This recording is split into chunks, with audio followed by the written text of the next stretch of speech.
Hello, everyone. Welcome to this episode of the podcast provided by the Buddha's Practice Incorporated of Australia. Today, we continue our exploration of the Lotus Sutra, delving into chapters 9 and 10. First, let's look at chapter 9, the predictions for those who still have more to learn and for those who do not. As the name suggests, this chapter is where the Buddha bestows the prediction of future Buddhahood upon disciples who are still in the process of learning, as well as those who have already attained arhatship. 1. Nanda. Foremost in learning, preserver of the Dharma. The Buddha gives Nanda his prediction. Nanda, in a future world, you shall become a Buddha with the name Mountain Sea Wisdom Unrestricted Power King Tathagata. Upon hearing this, Nanda is filled with a joy he has never experienced before. He immediately recalls the Dharma treasuries of countless past Buddhas that he has upheld, now fully understanding his original vow to preserve the Dharma. 2. Ruler. The Buddha's son, with a secret practice for guiding beings. Next, the Buddha tells Ruler, in a future world, you shall become a Buddha with the name Stepping on 7 Treasure Flowers Tathagata. The Buddha then explains, only I know of Ruler's secret practice. He has manifested as my eldest son to guide countless beings.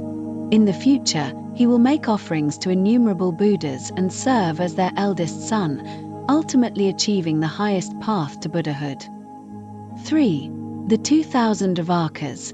Simultaneous Buddhahood, one shared name. Finally, the Buddha tells Nanda, these 2000 disciples, both with and without more to learn, will all simultaneously become Buddhas in the 10 directions, sharing the single name, dual sign Tathagata. Now, let's turn to chapter 10, the expounder of the Dharma. This chapter is where the Buddha gives the highest praise and protection to anyone who upholds, recites, explains, or copies the Lotus Sutra. The Buddha tells us that the merits and protection received by those who propagate this sutra are simply inconceivable. 1. Inconceivable merits of propagating the sutra.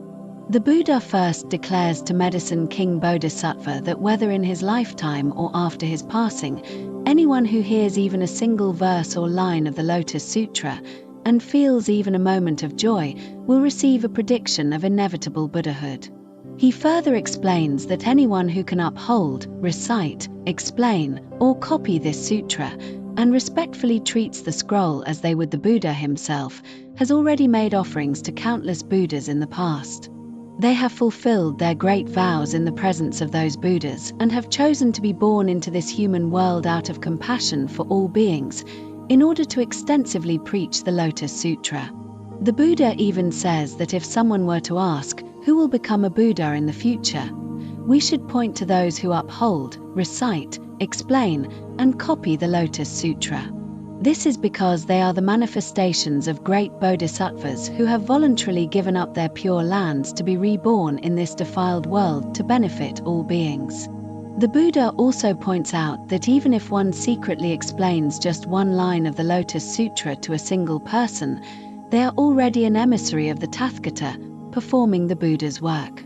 2. The majesty and protection of the reciter. The Buddha emphasizes that those who recite the Lotus Sutra are adorned with the majesty of the Buddha himself and are carried on the shoulders of the Tathagata. Wherever they go, we should face that direction to bow, show respect, and make offerings, because hearing them speak for even a moment plants the seed for ultimate Buddhahood.